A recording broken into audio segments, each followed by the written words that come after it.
महाशिवरात्रि का पर्व आ चुका है और महाशिवरात्रि के महापर्व पर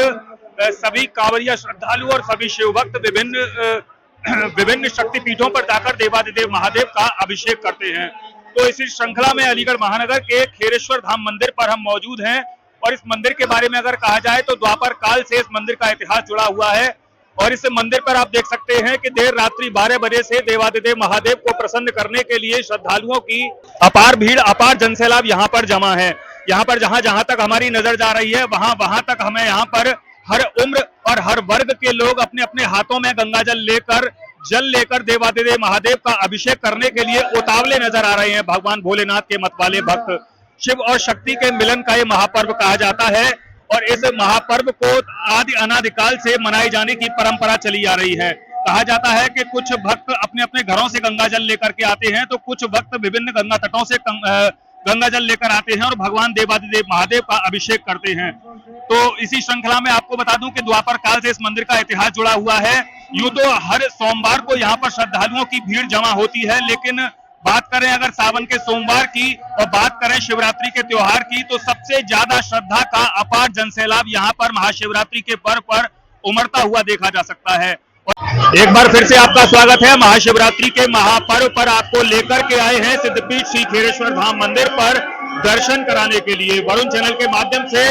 अब आप कर सकते हैं सिद्धपीठ खेरेश्वर धाम पर उस शक्तिपीठ के दर्शन जिस शक्तिपीठ का इतिहास लगभग द्वापर काल से जुड़ा हुआ है। मैं आपको बता दूं कभी द्वापर काल में इस मार्ग से भगवान श्री कृष्ण और बलराम का गुजरना हुआ था और रात्रिकाल प्रवास के दौरान यहाँ पर साधु संतों के बीच उनका ठहरना हुआ था और उसके बाद भगवान श्री कृष्ण और बलराम ने इस पवित्र शिवलिंग की पूजा अर्चना की थी और तब से लेकर अब तक निरंतर यहाँ पर श्रद्धालुओं का अनवरत सैलाब उमड़ता चला आ रहा है। दोपहर का वक्त है लेकिन श्रद्धालुओं की भीड़ कम नहीं हो रही है। यहाँ पर श्रद्धालुओं की अगर बात करें तो बच्चे, बुजुर्ग,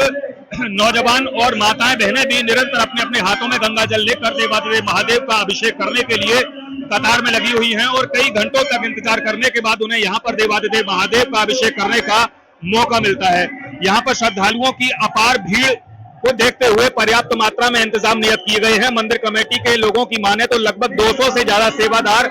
महिला पुरुष सेवादार इस भीड़ को नियंत्रित करने के लिए लगे हुए हैं। इसके अलावा पुलिस प्रशासन के लोग भी निरंतर भीड़ को नियंत्रित करने में लगे हुए हैं और पुलिस प्रशासन में न सिर्फ महिला पुलिस की बल्कि यहाँ पर आसपास के थाना क्षेत्रों की पुलिस भी बुलाई गई है। इसके अलावा आरएएफ की टीम भी यहाँ पर मौजूद है और सुरक्षा व्यवस्था की निगरानी में निरंतर देवादिदेव का महादेव का अभिषेक करने वाले श्रद्धालुओं की भीड़ अभी कम नहीं हो रही है। यहाँ पर मंदिर कमेटी के लोगों से हमारी पिछली बार बातचीत हुई तो उन्होंने बताया कि लगभग इस वर्ष 10 लाख श्रद्धालुओं के उमड़ने की इस मंदिर पर संभावना जताई जा रही है और इसी की बानगी है कि देवादिदेव महादेव के सिद्धपीठ पर दर्शन करने वाले श्रद्धालुओं का अभी क्रम निरंतर रुक नहीं रहा है। जैसा कि मैंने आपको बताया था कि व्यवस्थाओं को पहले से चाक चौबंद बनाने के लिए यहाँ पर अलीगढ़ के जिलाधिकारी, एसएसपी और नगर निगम के नगरायुक्त और मेयर महापौर प्रशांत सिंघल ने यहाँ पर पूर्व में ही व्यवस्थाओं का जायजा लिया था और इसी की बानगी है कि पर्याप्त सुरक्षा व्यवस्था के बीच में यहाँ पर देवादिदेव महादेव का अभिषेक करने वाले श्रद्धालुओं का क्रम अनवरत रूप से जारी है। इस खास रिपोर्ट के लिए सहयोगी राहुल वासने के साथ में प्रदीप पंडित, वरुण चैनल, अलीगढ़।